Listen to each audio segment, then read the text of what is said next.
Hello, and welcome to What on Earth, the podcast from the Environmental Investigation Agency, or EIA. Now, our dedicated forest campaigners often work undercover in potentially dangerous conditions when they're not buried deep in research or sharing their findings with authorities and partners. So there's something of a major change of pace last month to find them handing out popcorn at the famed Prince Charles Cinema off London's Leicester Square for the premiere of their first ever feature-length documentary. Indonesia, Fight for the Remaining Forest, is a moving chronicle of 2 decades of work undertaken hand in hand with our long-term partner Kaoem Telapak. And as if that wasn't a sufficient challenge, it was largely made under pandemic lockdown restrictions. I'm Paul Newman, EIA's Senior Press and Communications Officer, and joining me today to talk about the production are Faith Doherty, EIA's Forests Team Leader, and Mardi Minangsari, one of the founders of Kaoem Telapak and an EIA Forest campaigner. Faith, Minang, welcome and thanks for taking the time to chat with us. Hi Paul, thank you. Hi Paul. So, you made a movie. Faith, can you tell us how that came about? Oh my gosh. It's one of those things that happen when you're in the pub and you've had a few drinks and then you come up with a brilliant idea. Minang and I were saying, she was saying how there was an anniversary coming up in terms of the EIA Kaoem Telapak partnership. And what was it, Minang? Was it 10 years, 20 years? 20 years. 20 years.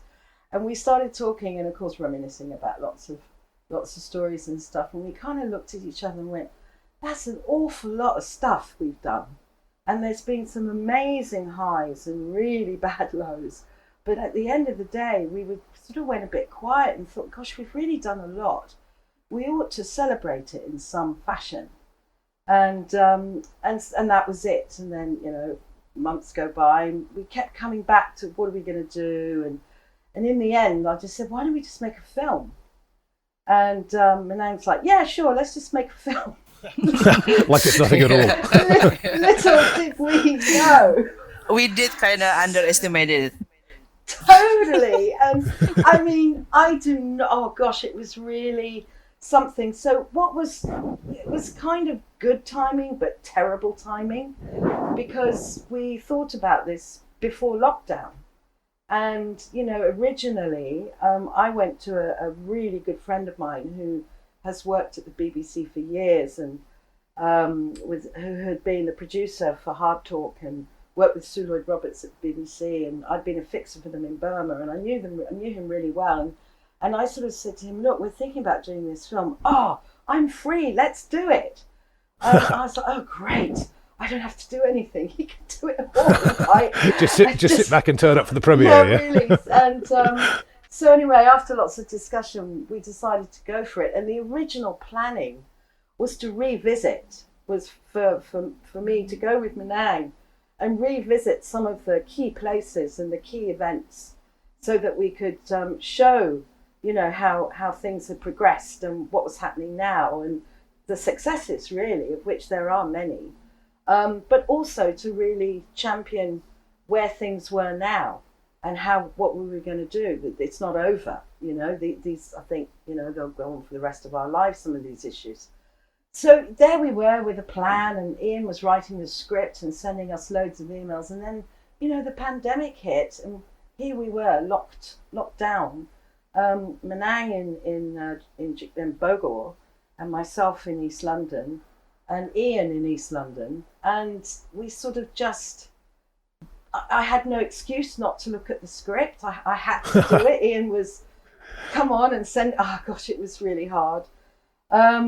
Anyway, we realised that there was just no way we were going to be able to go out to Indonesia and approach the film in the way we wanted to. So talking to Minang about it, she said, well, we can try. And so she was talking to a very old friend of ours, in fact, a person with whom had been part of our video and communications training years ago when we first started. His name was Nanang. He's a great cameraman.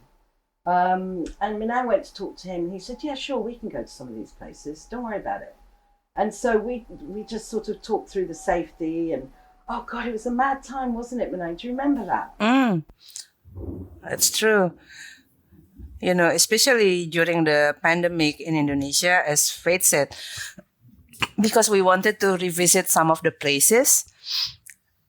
So the arrangement of, going to other places it was crazy. You have to prepare all these paperworks and stuff like that, and ensuring that when you go to the forest, to the villages, you don't, bring risk with you. Yeah. So Well, this was You got to show that you're safe to travel. That Exactly. was the longest conversation, wasn't it? yeah. It's like test. You know, it's just. Yeah. Also for us in Indonesia, because Indonesia is one of, I think, is one of the countries with the worst COVID cases at that time. So a lot of our interviewees, some important key players in our film, they couldn't make it to the interviews because they got COVID. So we really had to improvise, if you like. Yeah, it was really crazy. So, and I'm here stuck in my living room in East London. We were trying to figure out solutions to all of these things, and at the same time keep our eye on the ball in relation to what was actually going to be filmed. And it was just so difficult not actually being there physically on the ground. It's not something we're used to. But anyway, yeah. So that's how it all kind of kicked off, and that's what happened. Yeah. Excellent. The film itself lays out a chronology of 20 years or more of arduous and sometimes quite dangerous work undertaken on the ground in partnership with Kaoem Telapak. Why did you choose to focus on this story in particular out of the many cases you've worked on in the forest campaign? Well, we've never had such a deep and long relationship. It is really, partners is really not the appropriate word. We've been through so much. There's nothing like having experience with people you just trust and know so well. And, in terms from a professional point of view, knowing what each can bring to the table, and knowing from experience the things we learned and what doesn't work and what does work and maybe works now because it didn't work that, it's just it's quite unique in my experience anyway. And I guess the other really core issue here is that we never gave up. The focus was really intense. We've never stopped. We're still going, and we're going to keep going. And so why would you walk away from that when you've got an energy and a vibe, that is basically pushing you along, even in the worst moments? There's nothing like picking up the phone and me moaning to Minang, and Minang being mama and saying, "Don't worry, we can do it." It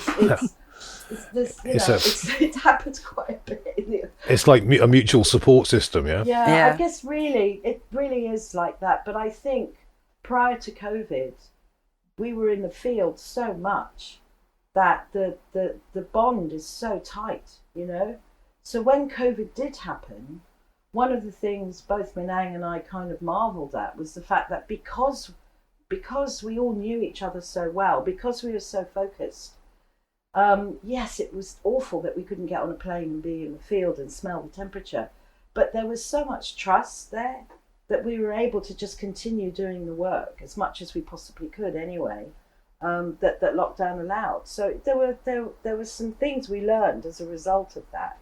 But because we were focused on the film, I guess we didn't feel so isolated from each other because we were having to go through a lot of history. It was really, really a lot of history. Obviously, the film itself, its title makes it clear that it's about Indonesia and it's about saving forest in Indonesia. But could you give us a bit more meat on the bone in terms of what the actual story of the documentary is, what the piece of work is that people will follow if they go to watch it? Minang, you give it a go.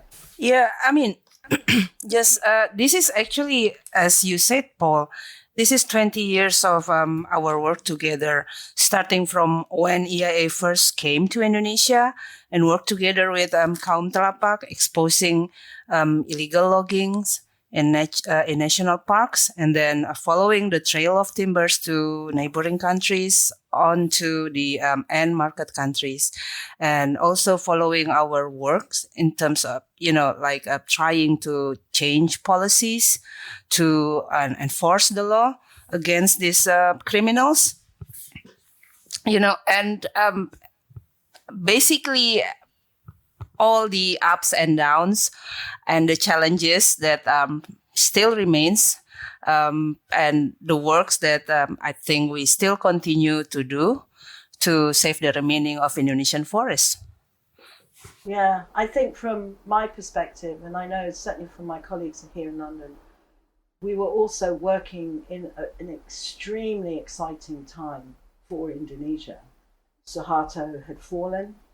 There was just this extraordinary years of just, gosh, I mean, when I look back, and I think it's conveyed in the film, we just never stopped. The space was there. An opportunity, it was a massive opportunity not to go back to the dark and awful days. And, we were also, everything sort of was, it was almost like a formula, in the sense that once we found Telapak, which it was called at the time, once we found all of our friends there, it was just like the timing was just perfect. Civil society is so strong in Indonesia, and coming out of a dictatorship, the networks, the communications, the ideas, the energy was just extraordinary. And we were really fortunate because we tapped into all of that. And it was that really was the road that we were on. Was like the word I want to use is reform. And, that there was just a space that was so exciting, and very dangerous, obviously, because we were getting up people's noses a lot of the time. Yeah. But, that's all pervaded in the film. But yeah, it was just a really extraordinary time. Yeah, also my takeaway from sitting there watching the film, the first screening, was what an inspiring message it's got in terms of, as you point out, you've got sort of a situation in chaos in a country, its national parks being ravaged for profit, and then a handful of people from Indonesia and a handful of people from an office in London pull together, and 20 years later, you've actually made substantial changes in domestic and international law as a result of the work and the findings you produced. And it can be very disheartening in these times to see the scale of the problem and the kind of, the opposition you're up against, and then to actually see an example like this where it's clear and coherent and major changes made by a handful of people. I found it hugely inspiring. I don't know, over the years, I've been doing this work a long time, and one of the things I reflect so much on is the fact that we just made it all up as we went along. And we really did make it up as we went along, because it hadn't been done before. And now, of course, with reform comes structure, and with structure it gets a bit boring, really. But that's what we wanted. But yeah, we did make an awful lot of stuff up because it just hadn't been done. But I have to hand it to the young, brave people in Indonesia at that time. It really was extraordinary. They had an opportunity to get their country back, and by word were they fighting for it. It was an extraordinary time. Yeah. Now, obviously, making a film in any conditions is a massive undertaking. It must have been, as we've already touched on briefly, particularly challenging during the global pandemic. Once you'd actually begun to address issues like how to get people on camera to interview them, how to get to them or get them to get to you, what problems did you have to overcome in actually assembling and completing the film? Because obviously that was all done under the same kind of conditions, wasn't it?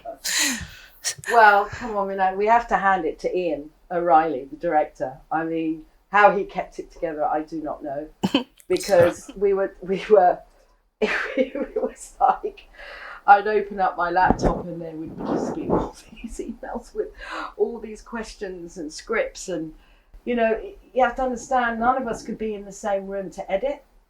It was just impossible. And whilst it's really great having Teams and Zoom and Google and all this kind of stuff, it's still not the same thing as sort of locking yourself away in an edit suite and going for it. And I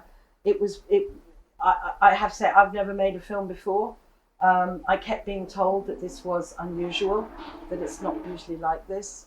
But oh gosh, there were times when I just thought, I give up, I can't do it, it's so hard. But I really, Gordy, our editor, and Ian were absolutely fantastic. I mean, they're true professionals, and there were wobbly moments. But I don't know, Minang, what did you think? Because it was a really tough time.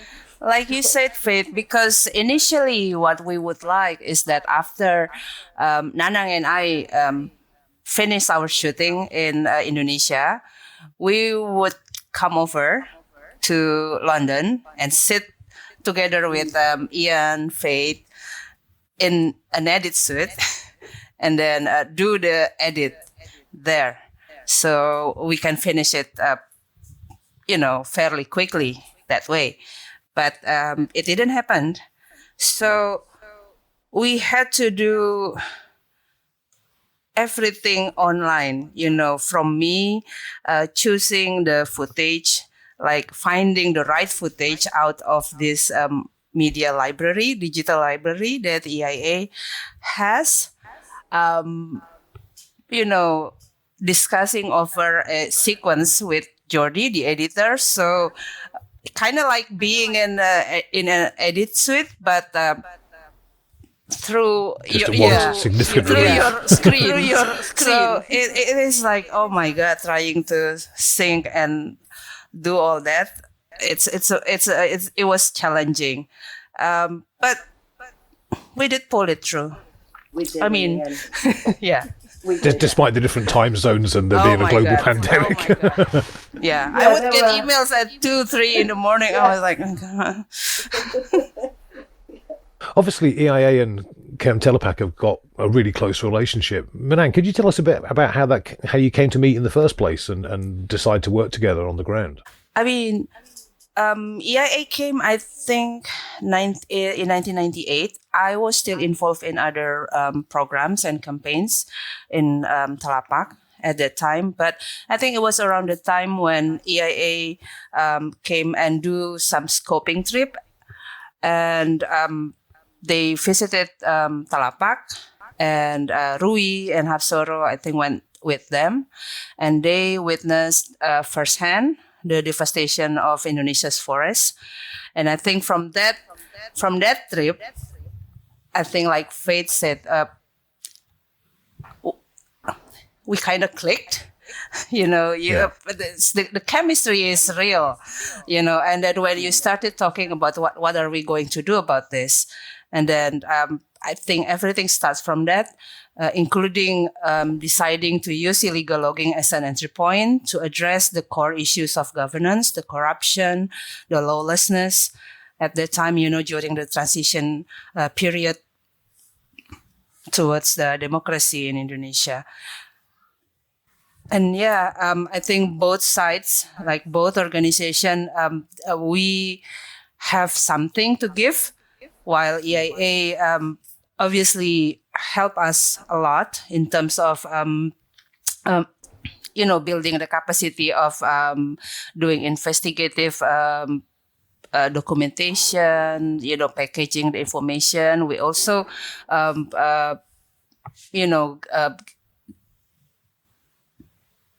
taught them how to operate Indonesia, the network, and working our ways around the government at that time, because it wasn't that open. Remember, Faith, when we had to wait for literally all day just to meet with the officials. Yeah, it was a pretty crazy time. We'd see people in brown suits and really weird shoes, all smarted up, with briefcases that we knew were stashed full of money, to make appointments and stuff. And we just decided that we would sit it out. We weren't going to walk away and be ignored. And I remember there was one time where I think there was you and Arby and me and Hapsora or something, and we were waiting in the waiting room outside the Secretary General's office, and the door opened. I just put my foot in, and we just walked in. And it was a learning, because he didn't know we were waiting, because the guy that was supposed to let us in wanted us to pay, and we wouldn't pay. And there was all sorts of games going on, and it really was quite an extraordinary time. You have to understand how brave it was for our friends to join us in that, because prior to that, you talk about illegal logging anywhere in Southeast Asia, anywhere at that time, you get shot. You're picking a scab off a very, very deep wound and a lot of corruption and a lot of bad boys. And so it was quite a time, but yeah, we did it. It's yeah, I wouldn't want to go back there again, but it was kind of, do miss those days a little bit. Yeah, yeah. And I guess after 20 years of research and investigations in the actual issue itself, leading up to months in lockdown, making a film and putting together the scenes and coming up with a script and finessing it and getting all the bits and pieces put in place. How did it feel for you both to finally be sat in a cinema last month, actually watching yourselves up on the big screen with so many colleagues and partners? Well, for me, the first time when we screened the film was in the COP, the UNFCCC. At the UNFCCC in exactly. Glasgow last year, yeah. Well, the first thing that I felt at that time was like a huge relief. Yeah. It's done. Yeah. We can walk away from it now, yeah? Thank gosh. Yeah, That's thank it. goodness. Yeah. I actually was really surprised. I was sitting next to somebody from the Foreign Office, and she just turned around and said, "God, that looks amazing." And I went, "Yeah, it does actually." Because we'd just been looking at it through little laptop screens with headphones on. So there we were in a proper cinema with a big screen and an audience. It was like, oh my word. Yeah. It sort of was like, gosh, we did it. I guess prior to that, it must have been like trying to identify a statue in the dark with a blindfold on by touch. Suddenly you get to see the whole thing with the lights on. Well, yeah, it was a bit like that. It was just like, golly. And it was quite exciting. And then, of course, I can't see it anymore. I've seen it so many times. But we will. Yeah, no, we will. I mean, the thing is that a couple of weeks ago when we showed it in London, it was the short version. And I know the long version is long, but what the hell? Go get a bottle of wine and have an interval, because it works really well long. It's really difficult to cram all of that into something, in less than the time we did. So, it can be quite thing. But it was really funny because Minang had just flown in from Indonesia, so she slept through it. She had jet lag, and then my mum, my dad's widow was with me, and she also fell asleep. So I thought, oh well, gosh, that doesn't say much. But they were both exhausted from travelling. But I thought, okay, it's out now. That's it. But it's not it, because now we're getting requests from many countries to see it, and lots of different ways are being organised for it to be screened. And we're doing. Do you want to talk about what we're doing at the end of the month, Minang? It's just exciting. So basically, we're going to hold a screening, 2-day screening in Jakarta. So it will be on the 2nd and the 3rd of September. The first day is for invitations, like the government officials, our communities, NGOs, and all the forestry stakeholders, if you like. And the second day is for public. So, and we are actually going to show the full film, the 2-hour one. Yes. Yeah. And will there be free popcorn at this event? Well, it's better than popcorn.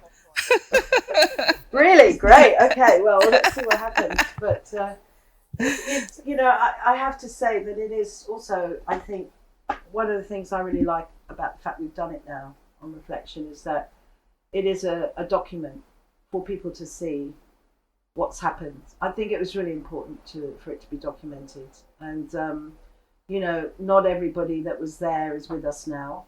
So it's an ode to them in a big way, but also new team members from both organisations. I like to think it inspires them to be part of something that I thought was the work is still really good. And we've got lots more to do. There's no way this is finished yet. But hopefully those that are young and with energy want to take it up and keep going. It would be really great. Excellent. And finally, bit of a cheeky question, I guess. No, anticipate what your answer might be, but have either of you got any plans to make another film in the future? No. Oh dear. That's it. One and done. Huh? Absolutely not. I mean, I would consider it if it was something where I could be in the field. You know, I would never do it I would never do anything like we did now. I have the utmost admiration for filmmakers. I really do. I never knew how hard it was. But I think, never say never, but at the moment, no. Well, Faith Minang, thank you very much for joining us today. It's been a genuine pleasure. If you enjoyed listening to this podcast, please watch this space for future episodes. And check out our website at eia-international.org to find out more about our work. Thanks for joining us, and wherever you are, stay safe out there.